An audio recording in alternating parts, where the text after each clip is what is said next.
Around the year of 1936 and early 1937, my dad started to work on what was to be new sleeping quarters for the family. I include this because sandstorms played a big part in the building of this project.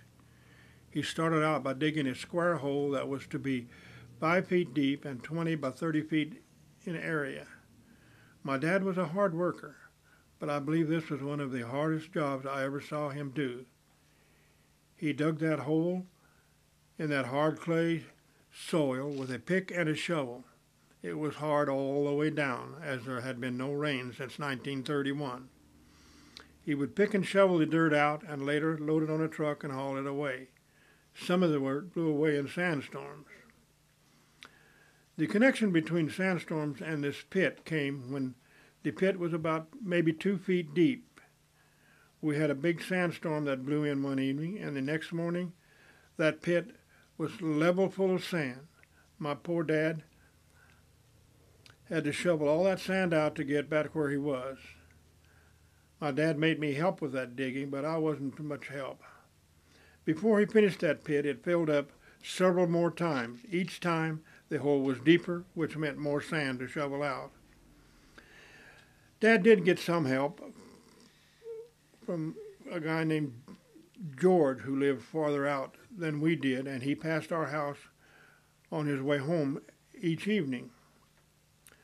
I believe he worked at the stockyards and a cattle auction arena. He cleaned pens, stalls, and fed animals.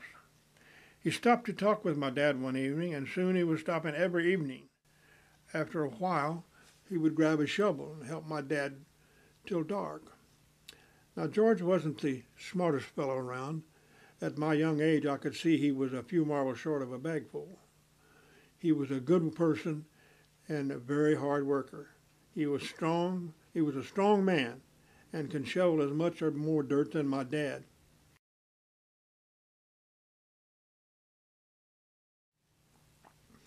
My dad liked George, and I know he appreciated his help, but as I think about it, he took advantage of poor George.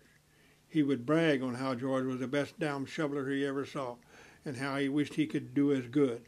Now, old gullible George was so pleased with the praise that he shoveled more dirt faster than before. He threw out more dirt in the evening than my dad did all day long sometimes. When the pit was done, Dad poured concrete walls and a floor. Then he built a 3-foot wall atop the concrete walls with wood. This was for the windows and the height. He put a regular pitched roof on the building, and it became the sleeping quarters for the whole family. It was the best and most airtight building we ever slept in. It sure kept the sand out better. But that concrete floor sure was cold at times. Sometimes the sand would almost cover those windows and piled up against the other buildings so high we had to shovel it away before we could enter.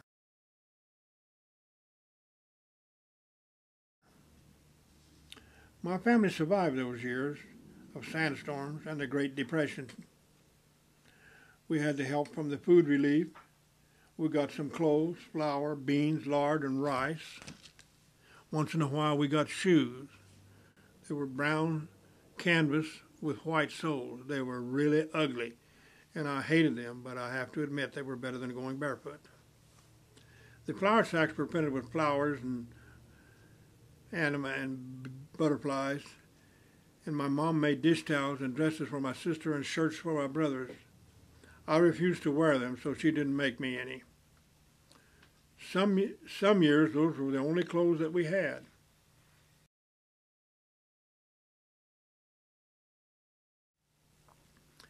As I write this last chapter of those years, I want to show you some pictures and clips of those storms and the effect they had on fields, homes, and people during that time.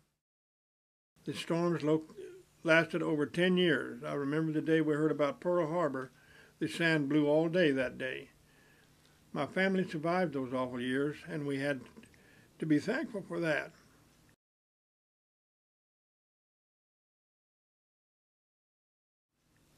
After the storm stopped, it didn't seem too long that we almost forgot how bad they were, and soon no one talked about them at all. We and everyone else did what we had to do at the time, and now we were busy taking on other problems.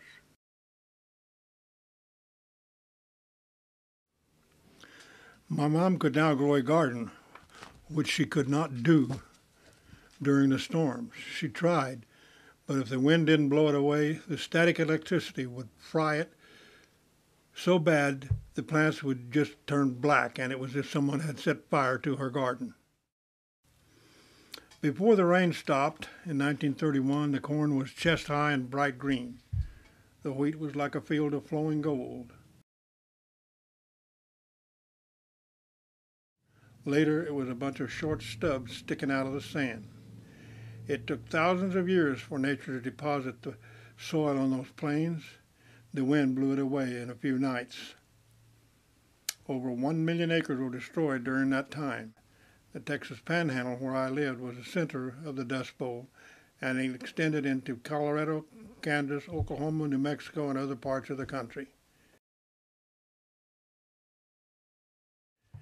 They said you could tell the origin of the storm by its color: black from Kansas, red from Oklahoma, gray from Colorado and New Mexico. It was a grim reminder of terrible times.